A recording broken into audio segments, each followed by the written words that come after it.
Pitipi, c'est 12 000 réfugiés. Le camp, construit en pleine forêt libérienne, est devenu une ville avec ses écoles, son hôpital et son marché. Avant la crise, Henriette Oulahi était secrétaire dans une mairie. Cela fait bientôt 3 ans qu'elle a quitté sa maison en dur et n'a plus porté de tailleur. Difficile pour cette cadre de vivre dans ces conditions. Le problème du Libéria, c'est l'électricité. Oh, vous savez, les Ivoiriens, nous, on est habitués au luxe. Ils sont 5 à cohabiter dans ces 2 pièces, mais Henriette a quand même trouvé de la place pour ces dizaines de cartons. Elle est bénévole pour le collège du camp et c'est elle qui gère la distribution des livres. L'éducation pour Henriette, c'est la clé pour le retour des enfants ivoiriens. Arrivé en Côte d'Ivoire, il faut qu'il s'intègre. Donc c'est son intégration là, mais seulement il faut le mettre d'abord, il faut mettre l'enfant d'abord sur les rails. S'il n'est pas parti à l'école, comment tu peux plaider?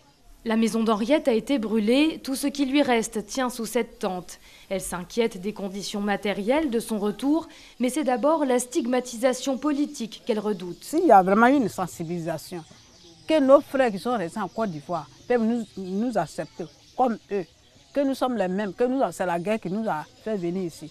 Qu'on ne dise pas pro-Gbagbo, pro-Ouattara, que tous les Ivoiriens sont des Ivoiriens, il n'y a pas de problème. Ce qui attise les tensions, c'est aussi le problème des terres. Comme tous les jours, Célestin emprunte ce chemin escarpé pour aller cultiver son potager, ce qu'il ne pourrait plus faire en Côte d'Ivoire. Son champ a été vendu à son insu pendant son exil par ses voisins, autochtones comme lui, à des étrangers. Il faut que les Burkinabés qui sont venus en 2011 occuper nos terres, pas chez eux, et qu'il y ait un désarmement vrai. Pour ne pas qu'il y ait une autre guerre en 2015. 2015, la prochaine élection présidentielle. Pour l'instant, la sécurité dans l'ouest de la Côte d'Ivoire repose sur beaucoup de soldats démobilisés, donc sans formation militaire, mais qui tiennent des barrages. Quand sa mère est morte, Célestin a voulu venir dans son village. Ses proches l'ont alors mis en garde contre le racket. Ils m'ont dit qu'il me fallait suffisamment d'argent que les raquettes, il fallait au moins 100 000 à 150 000 francs en poche. Et ce qui m'a empêché de partir au funérailles de ma maman. C'est écœurant. Dans un récent rapport, Human Rights Watch s'inquiétait du risque de violence si les conflits fonciers ne sont pas réglés.